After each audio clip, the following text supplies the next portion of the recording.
کہ نہ صرف اپنے مالک کو پہچانے بلکہ مالک نے جو ہمیں ذمہ داریاں دی ہیں ان کو بھی پہچانے۔ کلکم رائن و کلکم مسئول عن رعیتی، تم میں سے ہر ایک چرواہا ہے، مرد بھی ہو گئے اور عورتیں بھی ہو گئی۔ جس طرح وہ بکریوں کی بات آ رہی تھی اور چرواہے کی بات آ رہی تھی، سبحان اللہ، کیا ایک چرواہے کی کیوں نہ بات ہو جائے، کیونکہ اللہ تعالیٰ کی معرفت کی بات ہو رہی تھی۔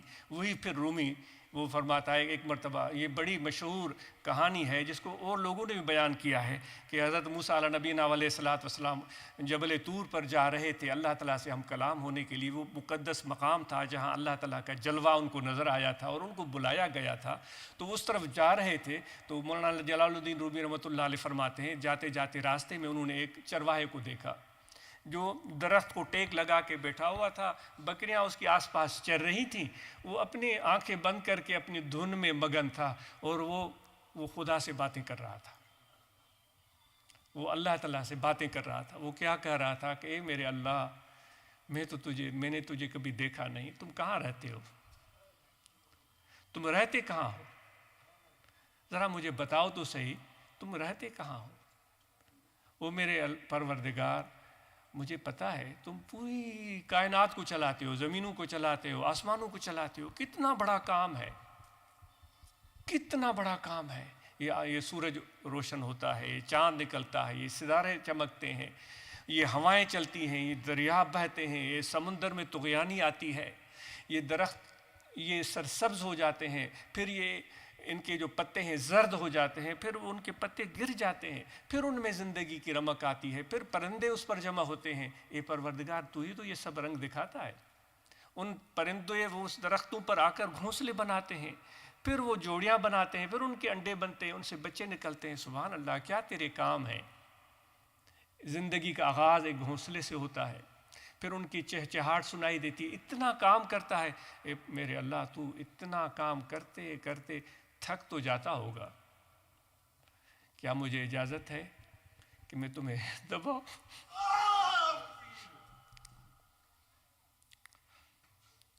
اب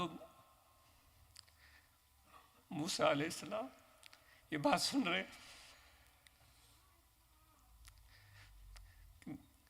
کہ میں تمہیں دباؤں، تم تھک جاتے ہوگے اتنا کام کرتے کرتے۔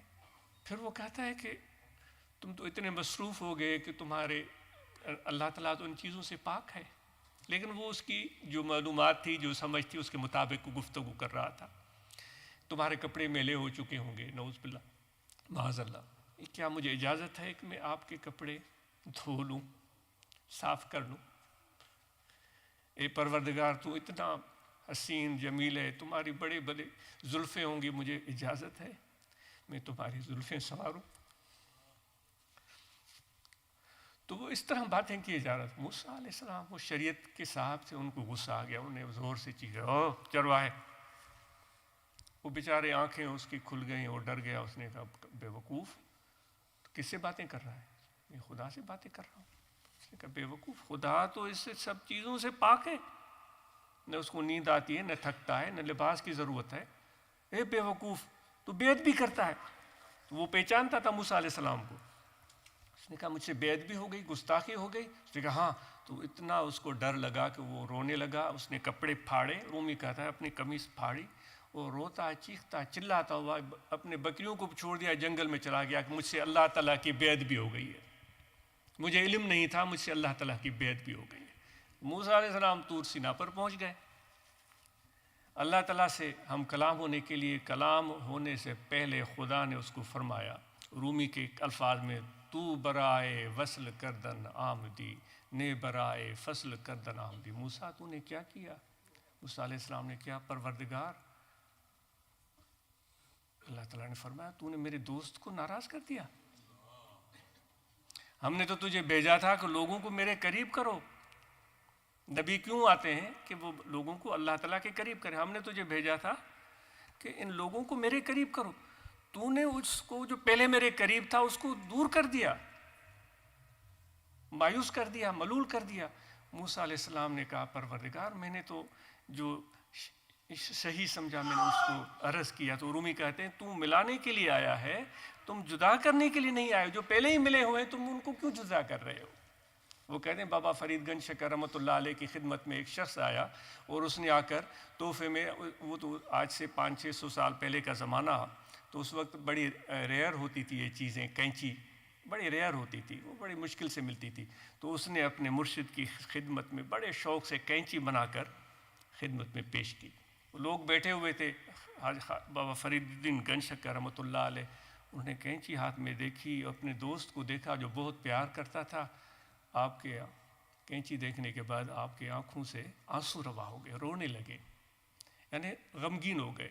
تو اس نے عرض کیا کہ حضرت آپ بے ادبی ہوئی؟ آپ نے فرمایا تم نے ہمیں ایسا تحفہ دیا ہے جو ایک چیز کو دو کر دیتی ہے، ایک چیز کو دو حصوں میں بانٹ دیتی۔ کپڑے کو کینچی سے کاٹو نا، ایک کپڑا 2 پیس ہو جائیں گے، ایک کو 2 کر دیتی ہے۔ کاش تم سوئی لے آتے جو 2 کو 1 کر دیتی ہے۔ سوئی لے آتے تو سیتے ہیں، پھر کاٹ کر اس کپڑے کو سیتے ہیں تو سوئی ان کو ملا دیتی ہے۔ ہلو ہلو در کوریے نازک جنی نی ہے، گنڈن سارو نی ہے، چنن مور نہ سکھیا۔ وہ فرماتے ہیں آؤ جولاہوں کے در چلتے ہیں، وہ بھٹائی صاحب کہتے ہیں آؤ جولاہوں کے در چلتے ہیں۔ وہ جولاہے وہ ہوتے تھے جو ہاتھ سے کپڑا بنتے تھے، آج کل تو مشینی دور ہے، وہ ہاتھ سے کپڑا بنتے تھے، وہ جو کپڑے لوگ پہنتے تھے ان کو ہاتھوں سے بنتے تھے، اور پھر جہاں وہ دھاگا ختم ہو جاتا پھر اس کو جوڑتے تھے، پھر آگے بڑھاتے تھے۔ وہ کہتے ہیں آؤ جولاہوں کے پاس چلتے ہیں، جن کا بڑا نازک کام ہے، وہ صرف جوڑتے ہی رہتے ہیں، جوڑتے ہی رہتے ہیں، کہ دھاگا ختم ہو تو پھر دوسرا دھاگا جوڑنا پڑتا تھا، وہ توڑنا تو سیکھے ہی نہیں ہے۔ آؤ ہم بھی ایسے لوگوں کے پاس جائیں جو جوڑتے ہیں۔ تو جو حدیث مبارکہ میں نے عرض کی کہ حضور نے فرمایا کہ ہر ایک آپ میں سے چرواہا ہے اور وہ اپنے اس غول کے بارے میں اسے سوال ہوگا۔ مرد بھی چرواہے ہیں ایک اس حدیث کے روح سے، یعنی ایک ذمہ داریاں ہیں ان کے کام ہیں، عورتیں بھی اس میں شامل ہیں، اس کو اپنے اس ذمہ داریوں کے متعلق روز قیامت سوال ہوگا۔ تو مرد بھی یہاں بیٹھے ہیں، جو عورتیں بھی تشریف لائی ہیں، تو ہمیں اللہ تعالیٰ کے سامنے پیش ہونا ہے، ذمہ داریوں کے بارے میں ہم سے سوال ہوگا۔ فما عملت فیہا، دنیا میں آپ نے کیا کیا؟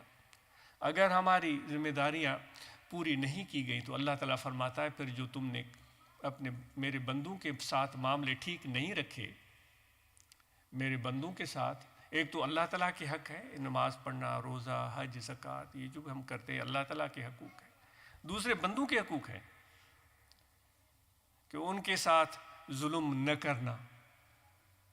ہم ظلم کر جاتے ہیں نا، وہ ظلم سے ہمیں ڈر ہی نہیں لگتا۔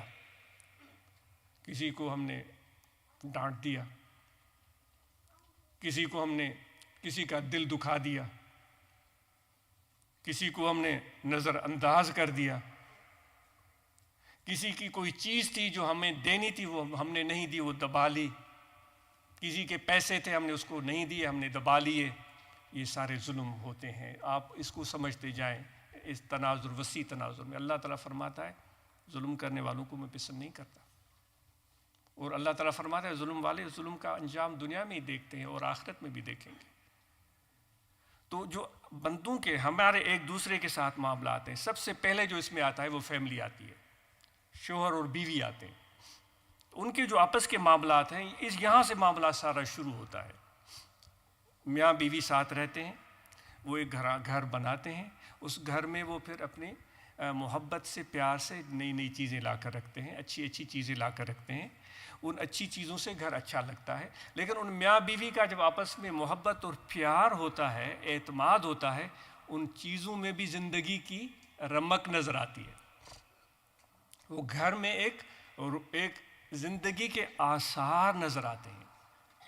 اگر میاں بیوی آپس میں ٹھیک نہیں ہے، ایک دوسرے کو نہیں سمجھ پائے ہیں، ایک دوسرے کے ساتھ بردباری، تحمل مزاجی کے ساتھ برتاؤ نہیں کر رہے ہیں، تو پھر وہ گھر کے اندر ویرانی پیدا ہو جاتی ہے۔ وہ ویرانی وہی جو قبرستان میں ہوتی ہے، اس ویرانی کے اثرات پھر اولاد پر مرتب ہوتے ہیں۔ تو مرد چونکہ زیادہ اختیار رکھتے ہیں، ان کو عاجز عرض کرتا ہے کہ خدا کے لیے ظالم مت بنے۔ میں اپنے آپ کو نصیحت کرتا ہوں اور آپ کو عرض کرتا ہوں